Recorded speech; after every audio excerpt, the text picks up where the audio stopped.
Bahasan berikutnya dalam perbandingan antar budaya yaitu skema klasifikasi Hofstede. Hofstede mengklasifikasikan beberapa budaya mempergunakan 5 indikator. Indikator yang pertama adalah power distance. Power distance adalah sejauh mana perbedaan derajat antar orang dianggap sebagai sesuatu yang dapat diterima.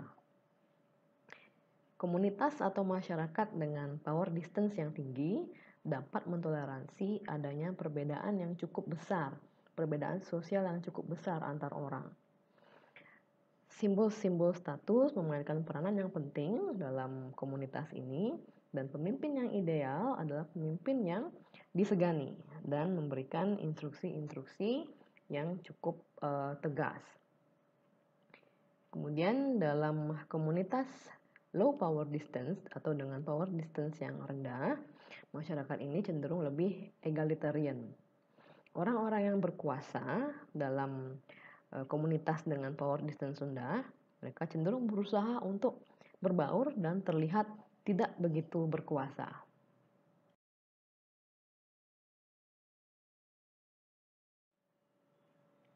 Dimensi yang kedua dalam skema klasifikasi budaya oleh Hofstede adalah uncertainty avoidance atau kecenderungan untuk menghindari ketidakpastian. Jadi artinya adalah sejauh mana orang-orang dalam suatu budaya merasa tidak nyaman dengan ketidakpastian dan bergantung pada berbagai mekanisme untuk mengurangi ketidakpastian tersebut.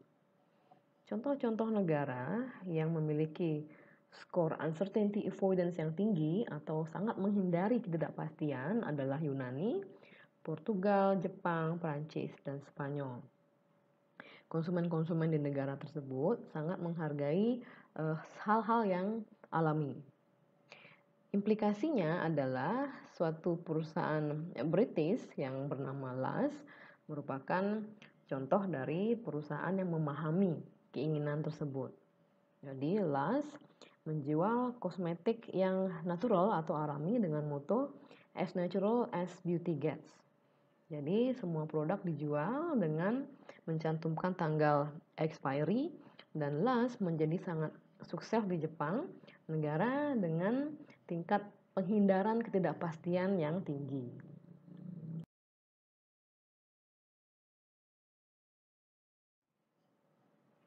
Dimensi yang ketiga adalah individualism, yaitu tingkatan sejauh mana seseorang memilih untuk bertindak secara individu dibandingkan dengan bertindak secara kolektif atau sebagai anggota kelompok. Negara-negara dengan ciri khas individualis adalah Amerika, Australia, dan Inggris. Negara-negara yang bersifat kolektif atau menjunjung tinggi kolektivisme adalah Korea Selatan, Taiwan, Indonesia, dan Venezuela. Implikasinya adalah iklan-iklan di negara-negara individualis cenderung menampilkan tindakan-tindakan individu. Sebaliknya, iklan yang lebih efektif di negara-negara yang bersifat kolektif cenderung menampilkan iklan dengan yang mengedepankan kebersamaan. Kemudian dimensi yang keempat dari skema klasifikasi Hofstede adalah masculinity. Masculinity adalah suatu sifat yang mengedepankan pentingnya nilai-nilai kelaki-lakian seperti asertif, status, kesuksesan, semangat kompetisi, dan juga pencapaian dibandingkan dengan nilai-nilai female atau feminis seperti orientasi terhadap manusia, solidaritas, dan kualitas hidup. Jepang merupakan komunitas yang sangat maskulin. Negara lain yang juga memiliki skor tinggi dalam hal masculinity adalah Austria, Italia, dan Meksiko. Sebaliknya, Thailand, Chili, Netherlands, dan juga Swedia adalah negara-negara dengan skor masculinity yang rendah atau dapat dikatakan negara-negara dengan budaya feminis.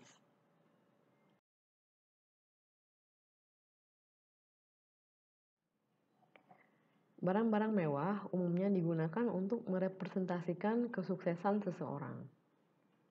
Barang-barang mewah ini sangat menarik bagi orang-orang dalam kebudayaan maskulin dibandingkan dengan orang-orang dalam budaya feminin. Ditemukan dalam suatu studi bahwa semakin maskulin suatu budaya sangat berpengaruh atau berkorelasi positif dengan kepemilikan barang-barang mahal seperti jam mahal, perhiasan, dan setelan mahal. Dimensi kelima dari skema klasifikasi budaya Hofstede adalah long-termisme. Jadi orang-orang yang berorientasi jangka panjang cenderung memiliki nilai-nilai yang berpusat pada masa depan, seperti budaya berhemat dan juga kerja keras. Hal ini berimplikasi pada pengelolaan sumber daya manusia dalam suatu perusahaan. Umumnya di negara-negara dengan long-termisme yang tinggi, perusahaan memberikan insentif bagi karyawannya yang bersifat jangka panjang. Contohnya saham. Dan sebaliknya, dalam kebudayaan dengan nilai long-termisme yang rendah, insentif yang lebih efektif adalah insentif yang bersifat jangka pendek. Kemudian terkait dengan penugasan manajer di negara-negara yang berbeda dengan budaya yang berbeda, perusahaan dapat mengandalkan beberapa teknik untuk menyiapkan manajernya untuk bertugas di negara dengan budaya yang berbeda dengan budaya di negara asalnya, sehingga tidak terjadi culture shock. Teknik-teknik tersebut adalah masa tinggal yang lama sebelum dia memulai waktu tugasnya, kemudian training-training seperti training bahasa dan juga training budaya menjadi hal yang umum dilakukan untuk meningkatkan pemahaman manajer terhadap budaya negara tujuan yang akan ditugaskan nantinya. Training tidak hanya ditujukan bagi manajer, namun training budaya dan juga bahasa umumnya juga diberikan kepada keluarganya. Karena keberhasilan manajer untuk berkinerja di suatu negara dengan budaya yang berbeda tidak hanya tergantung dari kemampuan manajer tersebut untuk beradaptasi, namun juga kemampuan keluarganya untuk beradaptasi dengan budaya lokal tempat mereka bertugas.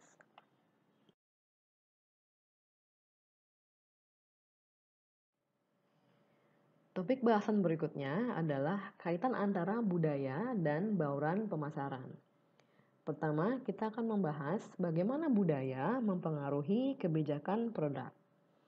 Contohnya adalah serial Powerpuff Girls yang merupakan acara karate superhero yang ditayangkan oleh Cartoon Network yang memiliki banyak penggemar di kalangan anak-anak Amerika. Saat serial ini ditayangkan di Jepang, serial ini gagal total. Untuk dapat meningkatkan daya tarik dari serial ini, Cartoon Network kemudian memutuskan untuk merubah karakter-karakter dalam serial ini. Mereka mengajak Toei yang merupakan rumah animasi asal Jepang untuk mendampingi membantu dalam perubahan ini.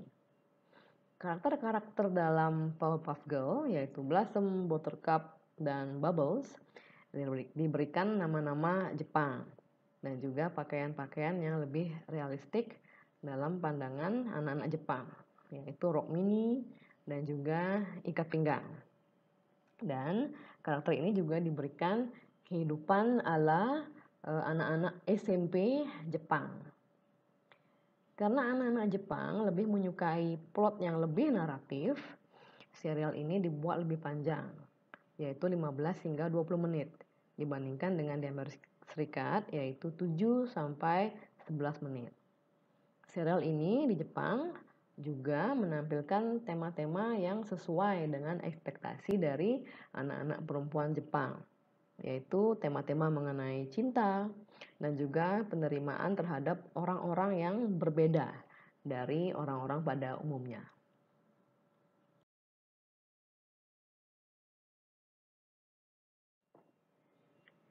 Contoh lainnya adalah Dunkin Donuts Taiwan yang menawarkan cita rasa lokal seperti green tea dan honeydew melon.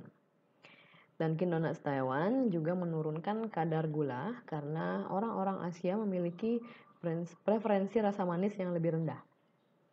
Contoh lain adalah KitKat yang sangat populer di kalangan murid-murid di Jepang, terutama pada momen-momen ujian. Hal ini dikarenakan nama dari coklat yang dibuat oleh Nestle ini sangat mirip dengan ekspresi dalam bahasa Jepang, yaitu Kitokatsu. Jadi kalimat ini digunakan oleh para murid untuk mendoakan teman-temannya semoga beruntung dalam ujian. Atau frase ini dapat diterjemahkan menjadi seperti saya harap kamu akan menang. Jadi sering juga orang tua di Jepang membelikan anak-anaknya KitKat sebagai suatu jimat keberuntungan dalam masa ujian.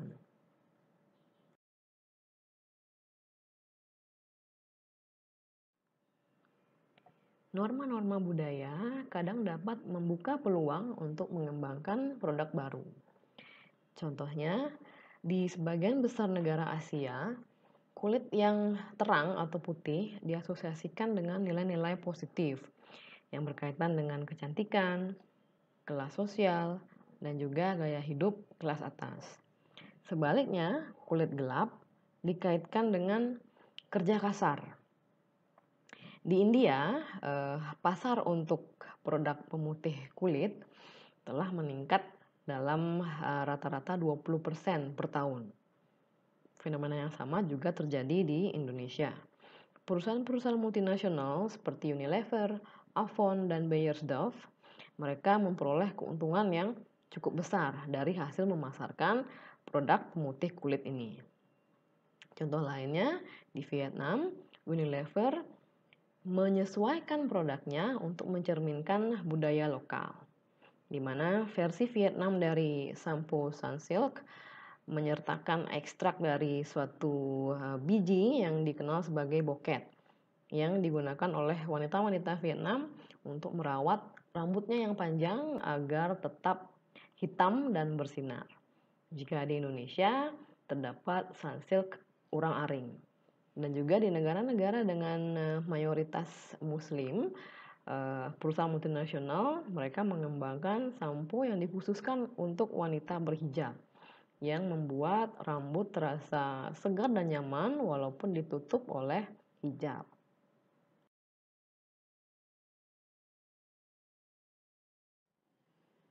Bahasan berikutnya adalah bagaimana budaya mempengaruhi kebijakan harga. Contoh yang pertama adalah di negara-negara barat, harga yang tinggi sering dipergunakan sebagai sinyal atas kualitas yang premium untuk banyak kategori produk. Asumsi tersebut juga terjadi di negara berkembang. Contohnya, perusahaan multinasional farmasi yaitu Pfizer memperoleh manfaat dari asumsi di negara berkembang bahwa obat-obat paten layak dibayar jauh lebih mahal karena persepsi bahwa obat-obat generik kurang aman dan kurang efektif. Contoh yang kedua, di budaya Cina seperti Hong Kong, price point atau poin harga yang sering digunakan berakhir dengan angka 8, bukan dengan angka 9. Seperti contohnya, jika di negara barat harga yang ditetapkan adalah 7.999, di Cina umumnya mempergunakan price point yang berakhiran 8, yaitu 7.888. Karena dalam budaya Cina, angka 8 diasosiasikan dengan keberuntungan dan juga kemakmuran.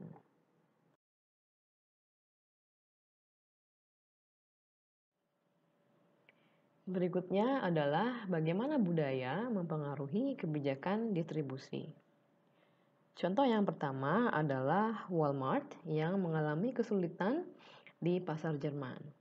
Pasar Jerman adalah pasar yang cukup sulit ditembus oleh mega retailer seperti Walmart. Belanjaan yang dibantu dimasukkan ke tas belanja oleh staf merupakan hal yang kurang lazim bagi konsumen di Jerman karena mereka tidak menyukai orang asing untuk menghandle belanjaan mereka. Di Jerman, toko yang lebih populer adalah toko yang berukuran medium seperti Aldi dan Lidl. Dan toko-toko yang berukuran mega seperti Walmart kurang populer. Contoh yang kedua adalah Dell. di mana Dell terpaksa harus bertransisi ke metode retail tradisional dengan membuka toko retailnya sendiri untuk menjual produk-produknya. Di Cina, di mana komunikasi face to face sangat penting saat menjual atau membeli komputer, Dell harus merubah model direct sales-nya atau penjualan melalui internetnya, berubah menjadi menjual komputer melalui outlet GOM, yaitu outlet retail elektronik terbesar di Cina. Kemudian contohnya ketiga, di banyak kota-kota di negara berkembang, McDonald's menawarkan jasa delivery. Model ini sesuai untuk kota-kota dengan tingkat kemacetan yang tinggi, di mana upah tenaga kerja cenderung rendah. Sehingga biaya delivery menjadi cukup murah untuk dapat dibeli atau dibayar oleh konsumen-konsumen.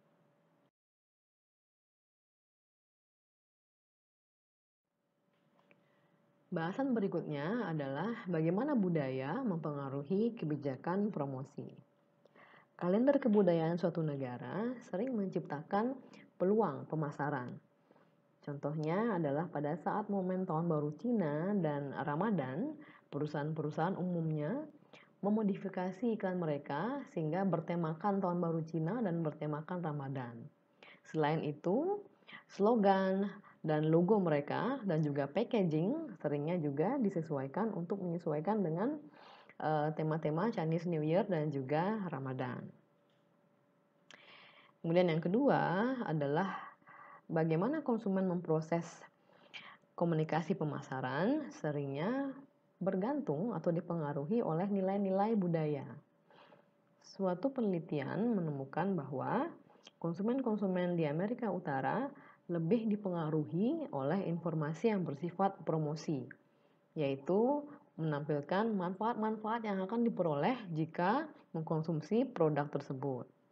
Sementara di Cina, konsumen lebih dipengaruhi oleh pesan-pesan yang bersifat prevention atau pencegahan, di mana pesan yang disampaikan adalah masalah-masalah yang dapat mereka hindari jika mereka mengkonsumsi produk tersebut. Sehingga strategi komunikasi pemasaran disesuaikan dengan budaya setempat agar lebih efektif dalam menjangkau konsumen. Yang ketiga, dalam hal iklan, konsumen Cina lebih menyukai semangat-semangat kolektivis. Sementara konsumen Amerika lebih menyukai iklan-iklan yang bertemakan individual.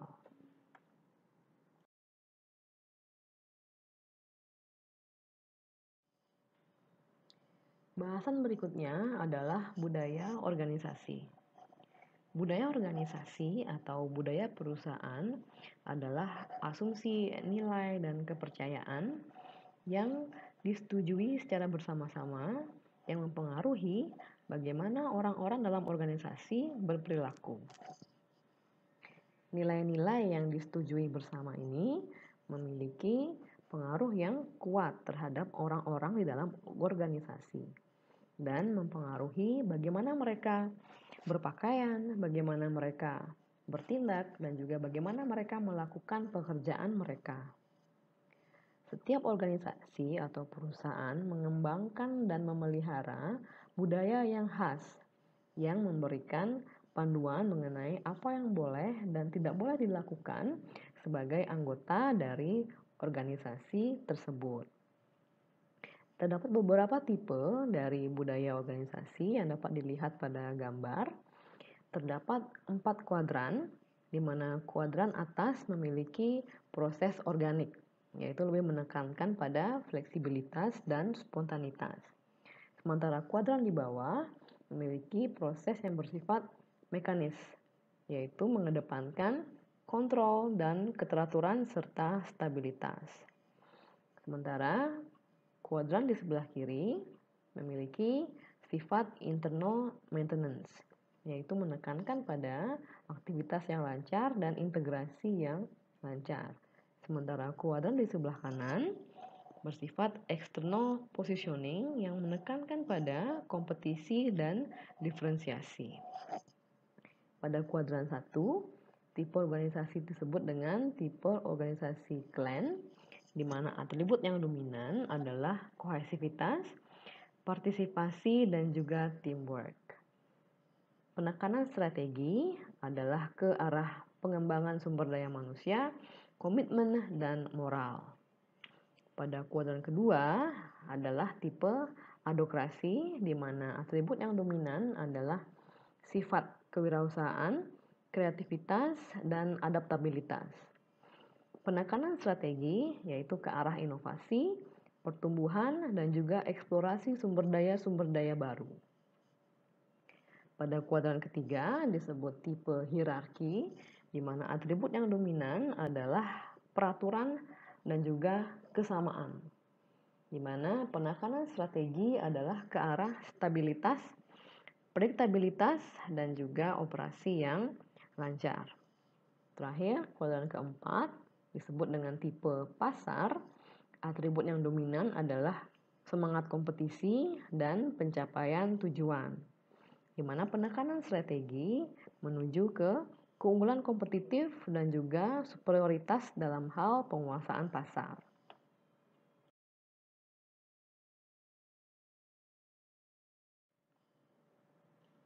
Budaya organisasi antar perusahaan dapat sangat berbeda.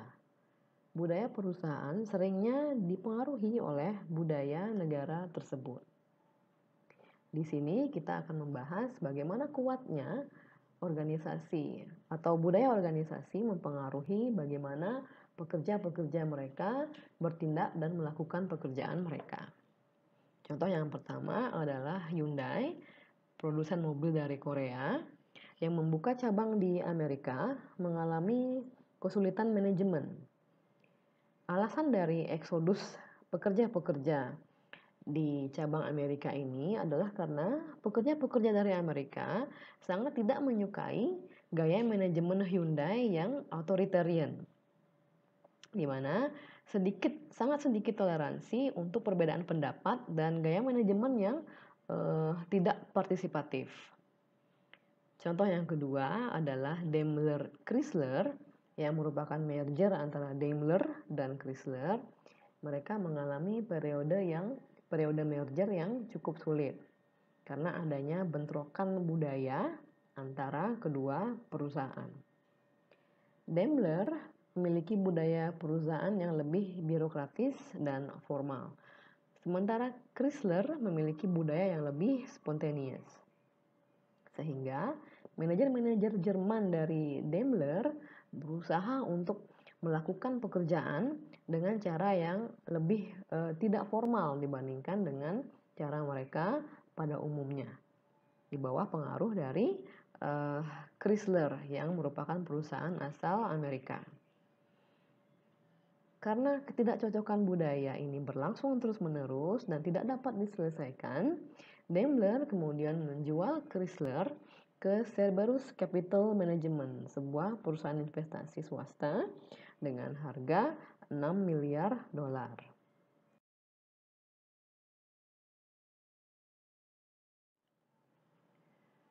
Topik bahasan berikutnya adalah Global Customer Relationship Management atau CRM.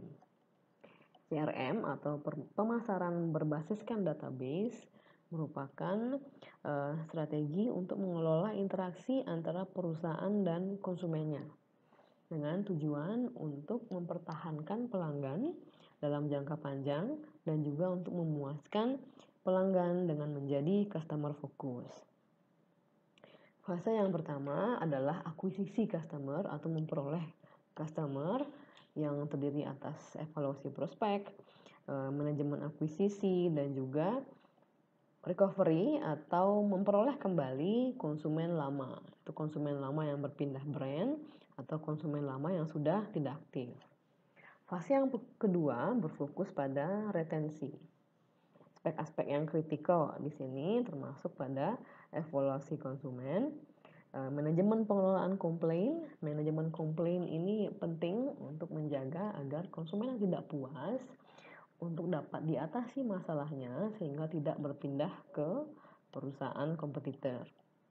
Yang ketiga adalah mekanisme retensi, termasuk di dalamnya adalah program loyalty yang sudah pernah kita bahas di mata kuliah manajemen pemasaran, di mana program loyalty umumnya berbentuk member card atau keanggotaan yang memberikan berbagai reward bagi konsumennya yang melakukan transaksi secara reguler atau terus-menerus dengan perusahaan.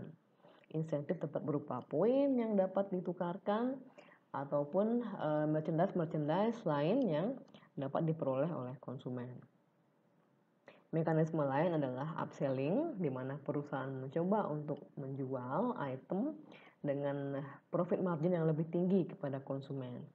Contohnya adalah bagaimana hotel mencoba untuk mendorong konsumennya yang biasanya memesan di kamar superior untuk memesan kamar deluxe di kesempatan lain. Kemudian mekanisme lain adalah cross-selling, yang artinya di mana perusahaan mencoba untuk menjual produk lainnya kepada konsumen yang masih di dalam portfolionya.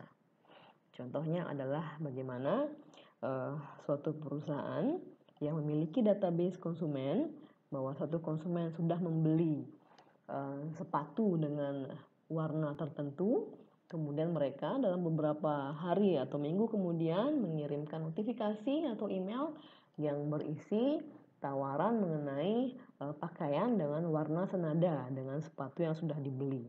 Jadi ini disebut dengan cross-selling, di mana perusahaan berusaha menawarkan produk lain di dalam portofolionya kepada konsumen. Dan yang terakhir adalah pengelolaan referral. Ini dimaksud untuk mendorong konsumen menulis review positif berkaitan dengan produk perusahaan. Biasanya konsumen diberikan insentif untuk menulis review yang bersifat positif. Review ini kemudian ditampilkan di website perusahaan atau di situs-situs review yang lain.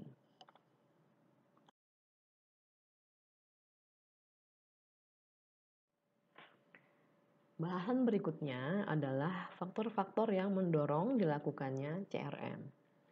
Alasan yang pertama adalah loyalitas konsumen yang semakin menurun, yang memberikan tekanan pada perusahaan untuk semakin meningkatkan program retensi konsumennya.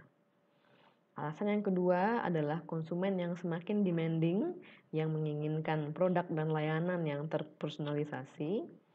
Alasan yang ketiga adalah segmen pasar yang sangat berbeda atau terdiferensiasi. Segmen market yang berbeda juga memerlukan pemasaran yang berbeda, dan dalam kasus yang ekstrim, one-on-one marketing atau pemasaran untuk masing-masing konsumen berbeda. Hal ini mungkin dilakukan mempergunakan database marketing yang mencatat histori transaksi dari masing-masing konsumen dengan perusahaan. Data histori ini kemudian dapat dipelajari untuk memahami preferensi konsumen. Untuk itu, dari data ini, one-on-one marketing dapat dilakukan karena preferensi masing-masing konsumen telah dapat diketahui. Alasan yang keempat adalah keberadaan dari internet yang memungkinkan komunikasi yang semakin intens dan pemasaran yang interaktif dengan konsumen.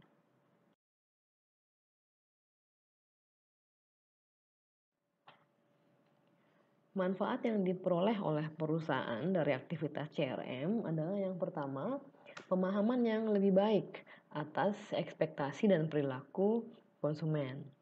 Pengetahuan ini memungkinkan perusahaan untuk mengembangkan strategi komunikasi yang terdiferensiasi. Tujuan dari CRM adalah untuk dapat menawarkan produk dan layanan yang sesuai terhadap konsumen pada waktu yang tepat dan mempergunakan distribusi atau saluran distribusi yang tepat. Dan manfaat yang kedua adalah database konsumen dapat memfasilitasi kampanye direct mail atau program pemasaran di mana pemasar dapat mengirimkan konten-konten atau pesan pemasaran melalui email ke masing-masing konsumen. Tentunya dengan pesan yang berbeda-beda sesuai dengan preferensi konsumen. Jadi data preferensi konsumen diperoleh dari database yang telah dijelaskan sebelumnya. Dalam kondisi ini, CRM melalui direct mailing campaigns-nya merupakan alternatif yang lebih ekonomis dibandingkan dengan beriklan di media massa dan menargetkan konsumen secara luas, di mana metode ini kurang relevan dengan kebutuhan masing-masing konsumen dan juga berbiaya lebih tinggi dibandingkan dengan direct mailing campaign. Demikian paparan saya pada chapter ini. Semoga dapat dipahami dengan baik dan diterima dengan baik. Kita berjumpa kembali di video berikutnya. Terima kasih atas atensinya dan selamat sore.